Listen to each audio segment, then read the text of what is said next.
If everyone can do me a quick little favor, take out your dominant hand and lay it flat, either on your lap, on a hard surface, or somewhere you can just see the lines clearly. And I want you to go to the bottom of your wrist where like a bracelet would be. And I want you to find the line that is in the center. Track that line all the way to the top of the Mount of Saturn, which is the base of your middle finger. That right there, ladies and gentlemen, and bright light beyonders, is your fate line. Welcome to Bright Lights Beyond Synchronicities.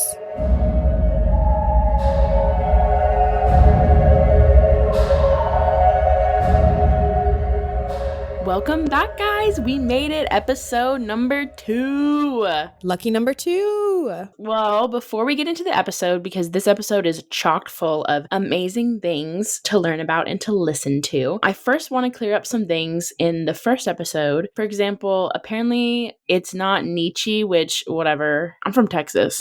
I feel like it happens a lot, right? I mean, like, Friedrich Nietzsche. I can't even say it. It's not Nietzsche. Something like that. Well, just know that I did say his name wrong, and one of you did point it out to me, and I appreciate the honest feedback, but there's a correction on that. A special thanks to everybody who listened and for everybody who reached out. There was a lot of really great suggestions that were given to us, and we've actually used some of them in this episode and in episodes to come. So thank you so much for everyone who reached out. Speaking of last episode, Andie, how was your first episode? What did you think? Give me the tea on that. The tea. I loved it. I had so much fun. Literally the best experience ever. I can't wait to continue throughout the rest of the season. And yeah, just echoing what Lexie said, thank you guys for such a warm welcome and the really great reception to our first episode. Obviously, it's the first of many, so we're only getting better from here. And I also just want to remind everyone listening that the absolute best way to support us is by, listening on Spotify, Apple Podcasts, wherever you listen to your favorite podcast. Not only that, but leaving a rating and review if you feel inclined. If it's a good one, we welcome it. If it's a bad one, our podcast is called Dull Lights Near. Also, following us on social media, we have an Instagram account where we post regularly. Lexie posts the best memes, so you guys are missing out if you're not following us on Instagram. On Facebook, we post, all that good stuff. And then sharing the episode with friends, families, your neighbors, your mailman, anyone you think would enjoy what we talk about. So yeah, thank you guys for the support and so excited. Episode number 2. So I'm ready to dive in. Lexie, are you ready? I'm jonesing. So like I said, we got a lot of great feedback from people all over really. And one of the things that I found really interesting is when I was talking to my dad about the podcast, he was like, well, have you guys ever looked into fate or fate lines? And it just so happened to be that me and Andie were planning an episode about families and family dynamics and things like that. And so we decided to look into fate and families for this episode. So if that's something that you're interested in, buckle up because we're about to get started. We're about to go in. Buckle up for this wild ride. We must be in a car, girl, because we're like, buckle up, take your seat, strap in, hold on to the steering wheel. I know. We are speeding, honey. We're speeding, ladies and gentlemen. We are going the speed of light, bright light. Okay, so you already know where your fate line is, and it lies in the center of your dominant hand, and it sometimes is referred to as your money line. This fate line that is from the bottom of your wrist to the Mount of Saturn, which is the bottom of your middle finger, it's supposed to depict a career path, ambition,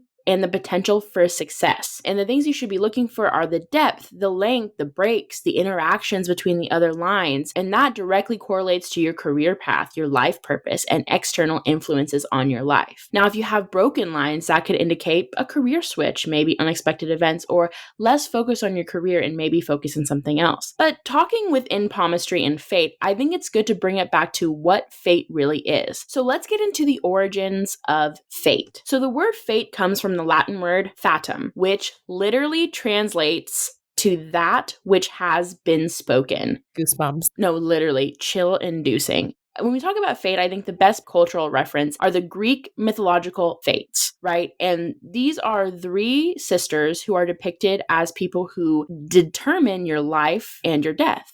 and also kind of how your journey goes. And so I think that taking a look at the Greek mythological, I guess, deities, the fates, will kind of give a better sense to what fate is and why we even, I guess, care about it at all. So it says that the fates, right, are almost more powerful than gods. They are the illegitimate children of Nyx, who is literally the goddess of night. And there are three sisters that are depicted: Clothos, Lachesis, and Atropos. And those are the only times I will say the names. So I'm going to call her K, L, and A. So Clothos, K, is referred to as the spinner. And that means that she's the one that spins the thread when a baby is born. When a baby is born, she's the one that starts the thread. And Lachesis is the apportioner, which means she's the person that determines the length of the thread, the length of the book of your life or your fate. She also is depicted with having a globe, which means she determines kind of how you live your life, your destiny, I guess, in a way. And the last one, Atropos, is the inflexible. She is the cause of death. She is the person that determines when is your time, and when it is your time, she severs the thread with a scissor. So these girls are like not to be messed with. You do not want to meet them in a dark alley. Heck no. If you see K, L, and A, you run the other way, honestly. A Dr. Seuss up in here. Truly. The three sisters also can represent the present, so being born, the future, what your destiny is, and then the past, once you're gone. In a lot of different mythologies, they're called several different things. In Norse mythology, they're called Norns, and it's the same kind of thing where the three sisters are the kind of the judge, jury, and executioner of how you will die, live, you know? So this is a good way of how humans depict and make sense of fate. It's predetermined in a way where it's like there is kind of nothing you can do. In a lot of different Greek mythologies, there are very, very select few who have ever, quote unquote, evaded fate or duped the fates in a way. For example, Persephone is someone who did, where, you know, she did eat this forbidden fruit and is supposed to be dragged to the underworld, but she made a deal kind of with them and said, I will spend 6 months for every pomegranate seed that I ate with Hades in the underworld in darkness, and then the other 6 I'll live above. And she was able to bargain with the fates. Similar to Achilles, even though he did succumb to kind of what they told him, he was given a choice. Either you leave this battle, leave Troy, and you will have no harm come to you, will live a long life, or stay and die in glory. And that's kind of like how that went about. So it's just kind of something that's been depicted, and it's something I feel like we all have either seen. Maybe in Hercules, you know, you have the fates depicted in that. But that's kind of like what I want you to think about when we're talking about like what fate is, or how humans in the ancient world made sense of fate. So now we have a baseline cultural understanding of fate. Is there any, I guess, actuality to these depictions? Like, what does science really think about fate? Well, honestly, doing some research, I was like, the scientists don't even know what is up. So now I'm like afraid to go to the doctor. But basically, science concludes that everything in life has a cause and effect. So for example, rolling the dice, that may be to us the fate or the luck of the draw, but to them, it's like the angle you held the dice at interacted with the wind, and that's why the kinetic molecules made the dice go to 3. Do you know what I mean? So they believe that everything has a cause and effect. And this is a doctrine called determinism, and that means that all events are determined by previous and existing causes. However, for example, if you were to drop a water on your hand, depending on which way you tilt your hand, that water is going to go in so many different ways. And that leads into another theory they use when trying to, I guess, scientifically explain fate, and that's the chaos theory. And that means that there are patterns and highly, highly sensitive webs of cause and effect, right? And so the chaos theory is like war, for example. It's like one tiny thing. Like for example, if Paul Revere didn't say like the regulators are coming, because yeah, he said that. He did not say the British because they were British. Okay. Oh, just so we know. Am I wrong? You are not wrong. You were there in a past life. I was the midnight ride of Paul Revere. You were the horse. I was Butterscotch. I don't even know. Is that his name? I don't know. I was Butterscotch. You're Butterscotch. I love that. A match made in heaven. I'm like, we can be that for Halloween. I love that. Oh my God. For example, if he didn't tell these people, then one tiny little thing in the war and then total big massive events would have happened. So that's kind of how they define the chaos theory. And as I'm talking about this, I'm sure everyone's listening being like, okay, so science is like what? Telling us what? Well, then it goes deeper into this thing called quantum mechanics. They're trying to define fate with quantum mechanics. And here's a little thing about quantum mechanics. They still have not defined quantum mechanics, but the best definition they can give us, that the behavior of nature is determined by things below the scale of atoms. So we can't even see an atom, but whoever can see the molecule, whatever. The quantum mechanic of things are even below that scale. So they're so micro, nano, tiny that they can't truly, do any real tests on quantum mechanics. But that's, the best way that they have to define fate in real life, is that perhaps they are the tiniest little things that affect the nature that then create the circumstances that then create the fate or the destiny that we become or do. Isn't that psycho? I love that. You are a woman in STEM. First of all, this podcast could literally be renamed two liberal arts majors trying to explain STEM concepts. You killed it. Truly. So I guess with all that being said, what does that mean for us? Why are we here? Why are we born into the families we're born into? Why do we see the things that we see? What does all of that mean? If science, quote unquote, says that fate isn't real, but they can't even really tell us, what does it really mean? Is fate real?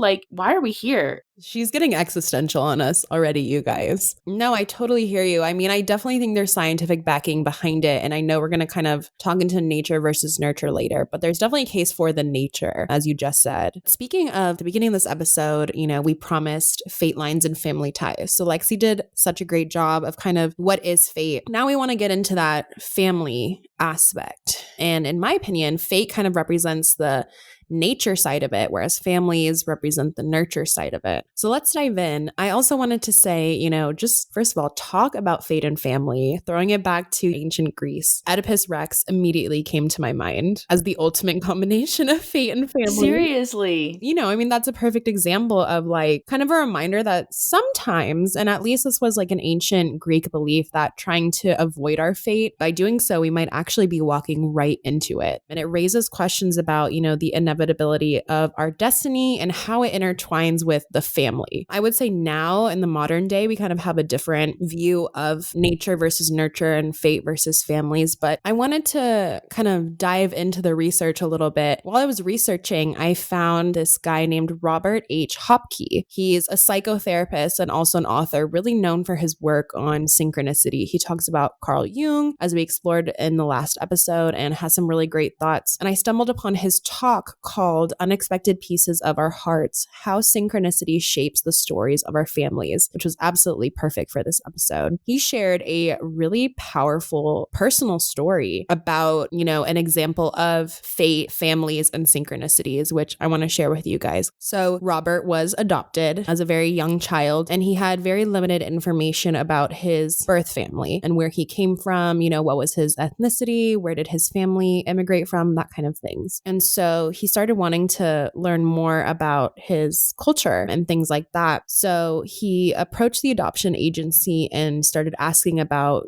information about his birth mother. And they only had very limited, knowledge and things that they could really share with him. So he continues looking. Fast forward a little bit, a pastor takes over that adoption agency and says, if you want us to continue searching for your birth mother and get more information about where she's from, where your family's from, we need $300 for the adoption search. So he, pays the adoption agency. They're looking. One night he has a dream. And in this dream, it was very simple. He just dreamed of his mother, and her name was Gloria. Although this isn't too odd because his adoptive mother was named Gloria. So he didn't think too much of it. The adoption agency's search isn't really bringing forward any answers. So he approaches the pastor and he's like, please, I need this information. I want to find out where my family's from. He had learned he was Italian. He was going to take a trip to Italy. He wanted to know the exact, region and place so he could go visit it and feel more in touch with his family, his roots. The pastor's like, no, we can't give you that information for you to be able to go do your own search. This is,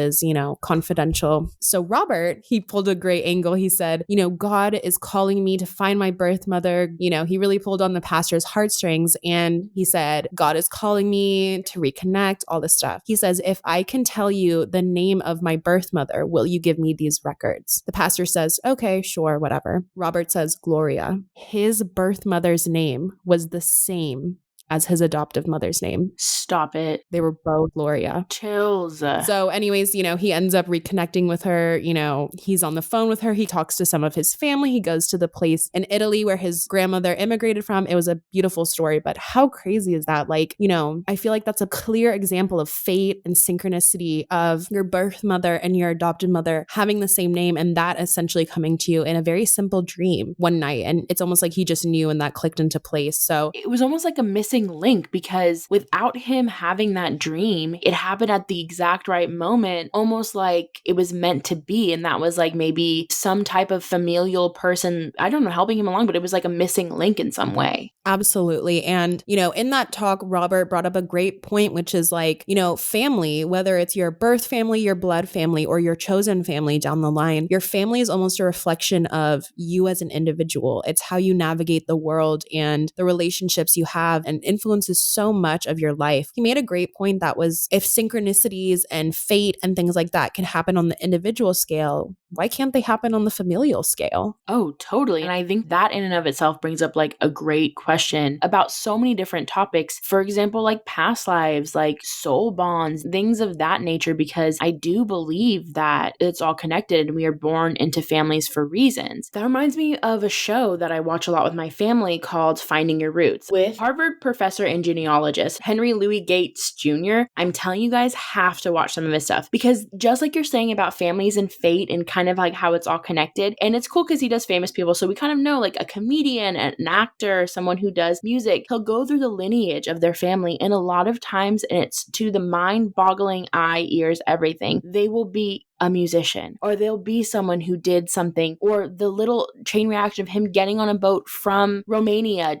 transformed his entire life. You know what I mean? It's so cool. And so I think those things are so connected to fate and how we end up here, and like destiny and things like that. So I appreciate that. And I do believe that those are synchronicities 100%. I love that. It's like, I know you were talking about the fates, like spinning the thread and then it gets cut. But in my mind, I'm like, what if that thread is used again to spin the next baby's life in that family? And I feel like it makes sense to me. Oh my gosh. And it makes sense to me. I literally love that. I love that. So speaking of kind of like when you started talking about nature versus nurture, and even just a story you told about Robert, there's a documentary that I suggest everybody goes and watches. I watched it when it came out in theaters back in 2018, and I just watched it again recently. The documentary is called 3 Identical Strangers, and it is the story of Eddie, David, and Bobby. The gist of the documentary is about these 3 brothers who were separated at birth. No one in the family knew that they were triplets, so every family that adopted them, they didn't know that they had another sibling. They were adopted at 6 months, and when they were 19, they all found each other. And the way that they meet is so serendipitous and so synchronous that it's like crazy and a great thing. And I don't want to really spoil it for you guys because I really, really want you guys to watch it. But basically, they find out that they were actually involved in a study that nobody knew about. It kind of goes into a little bit of darker themes because these 3 young boys fell prey to an experiment in some ways of nurture versus nature. And that whole documentary is kind of putting you to the test of like, what is the true reason that we do the things that we do?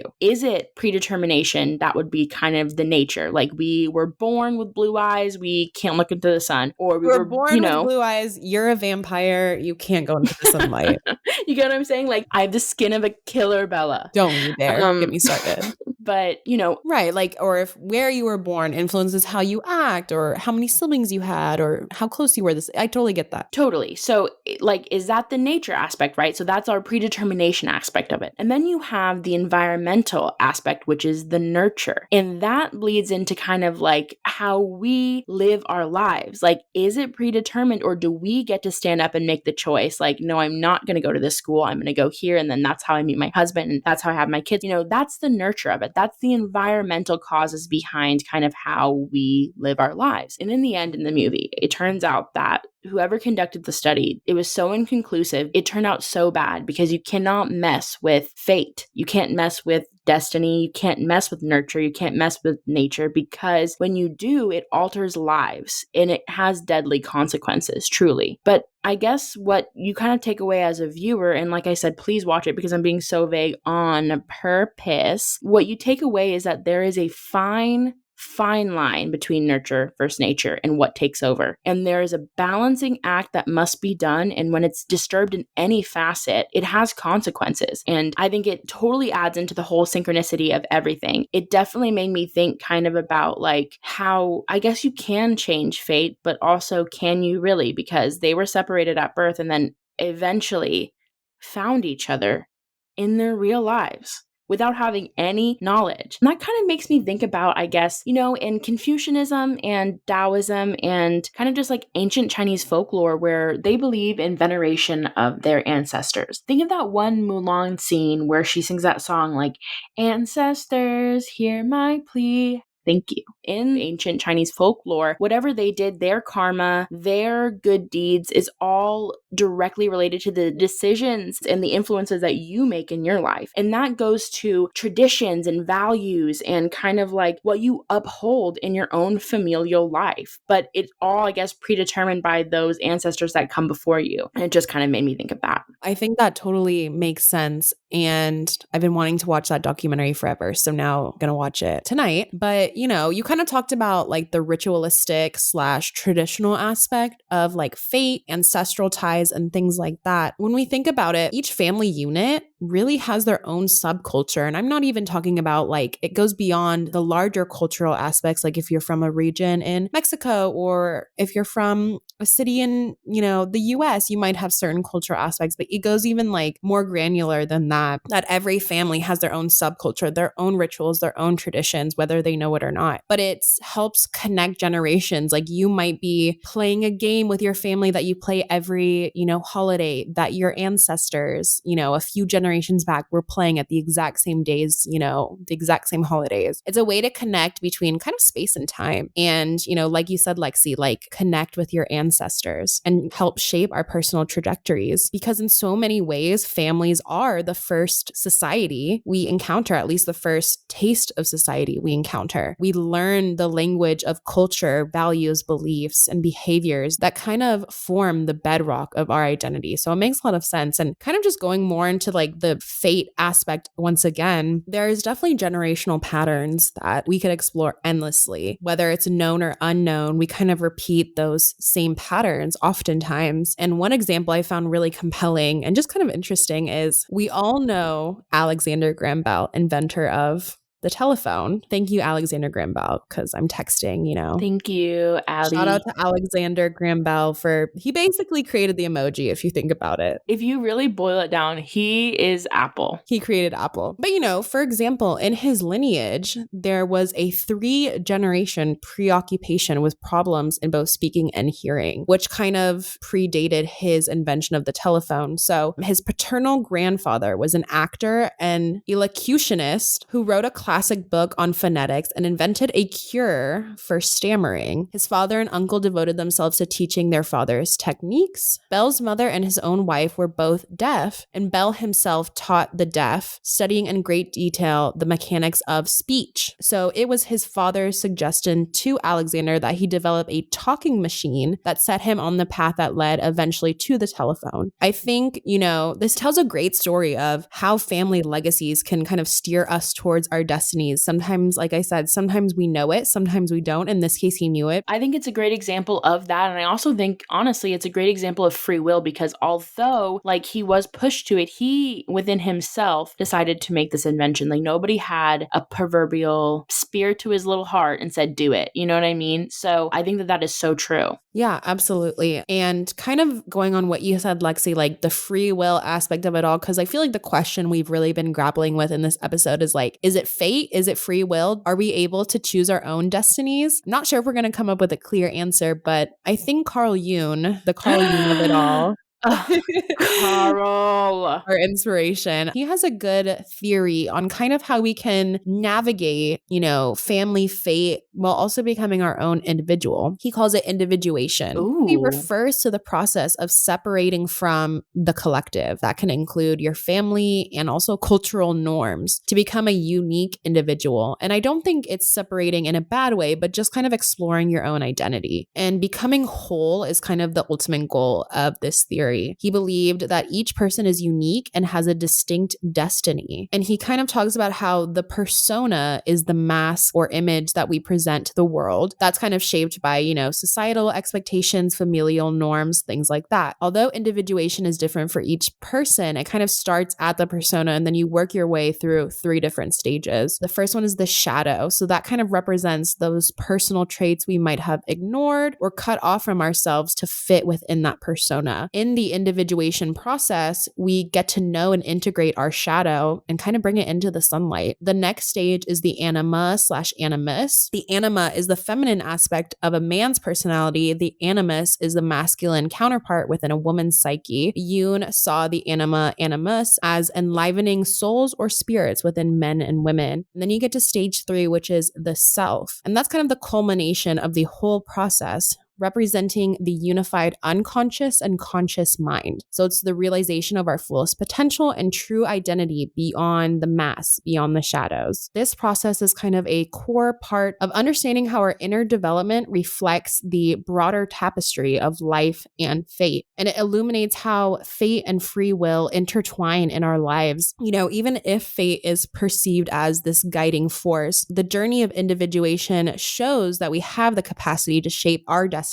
through self-awareness and personal growth. And it's through this process that we can become, those distinct individuals capable of navigating our lives with greater agency and purpose, even in the face of perceived or real fate. Lexie, tell me, what's your perspective on nature versus nurture, fate and families? Tell me everything. So I think that I will tell you what I think, but I'm going to use the 2012 Disney movie Brave to, I guess, alliterate, I don't know what that word means, but tell you about what I truly believe. So in that movie, Merida, who is a Scottish queen, she's grappling with her fate and whether she has her own free will, her own agency to take her life in her own hands and change kind of, I guess, what is supposed to happen or her quote unquote fate. So throughout this movie, basically what happens is she tries super hard to change her fate. And kind of like Oedipus, if you try so hard to change your fate, the maybe exact opposite or the intended circumstances will not maybe be what you intended. So basically, at the end of the movie, she kind of comes to the conclusion that fate, quote unquote, the fate may be beyond our control.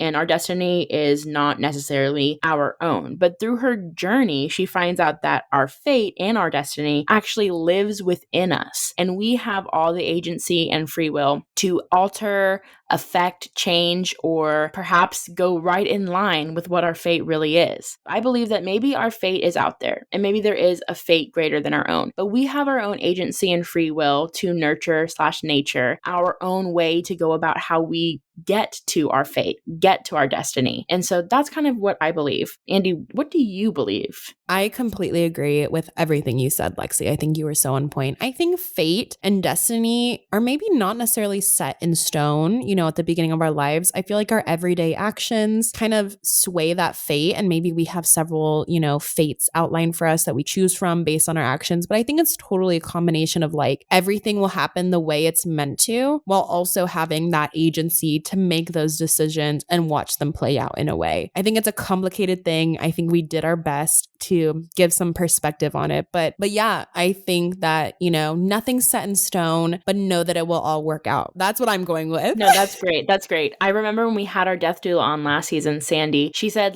maybe you're always meant to be there, but there's A, B, C, D, E, F, G ways to get there. So Exactly. Beautiful. I love that. I guess in closing, I just have one question for you guys. If you had the chance to change your fate, would ya?